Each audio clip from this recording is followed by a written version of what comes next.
ஜனவரி 11ஆம் நாள் national milk டே, தேசிய பால் தினம் என்று கொண்டாடப்படுகிறது.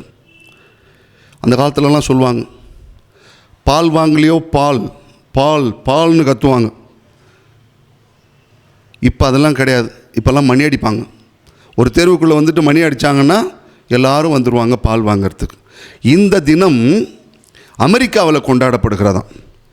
இதனுடைய பின்னணி என்ன? இந்த நாளில் தான் 1878 அமெரிக்காவில் இந்த நாள் தோன்றப்பட்டது. அதுவும் எதற்காகனா, பாலை தூய்மையாக ஒரு கண்ணாடி குடுவையில் தூய்மையாக வீடுகளுக்கு விநியோகம் செய்யப்பட்ட நாள் என்று. ஏன் அந்த நாளில் பாலை கண்ணாடி குடுவையில் விநியோகம் செய்யப்பட்ட நாளை கொண்டாடுகிறார்கள் என்றால், அதற்கு முன்பு தூய்மையற்ற பாலும் வேறு விதமான ஒரு குடுவைகளும் மற்றையிலும் கொடுத்தாங்க. பால் தூய்மையற்ற விதமாக இருந்தது.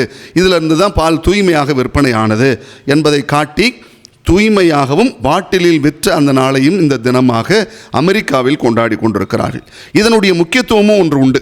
என்னன்னா, ஒரு பாலின் முக்கியத்துவம் என்ன என்பதை புரிந்து கொள்வதற்கு, பால் துறை வளர்ச்சி அடைய வேண்டும் என்பதற்காகவும் இந்த நாள் தோற்றுவிக்கப்பட்டதான். இன்று கூட நம்முடைய நாட்டில், தமிழ்நாட்டில் கூட பால் வளத்துறை என்கிற ஒரு துறையே இருக்கிறதை நாம் உணர முடியும். பாலினுடைய முக்கியத்துவம், அதனுடைய நன்மை, அந்த தொழில் வளர்ச்சி, இதன் அடிப்படையில் தான் இந்த நாள் தொடங்கப்பட்டது என்று சொல்லி. ஆனால் இன்றைக்கி பால் வேறு விதமாக பல வகைகளில் கிடைக்கிறது. பல வகையான பால்கள் இருக்கிறது, பல டைப்பான பால்கள் இருக்கிறது.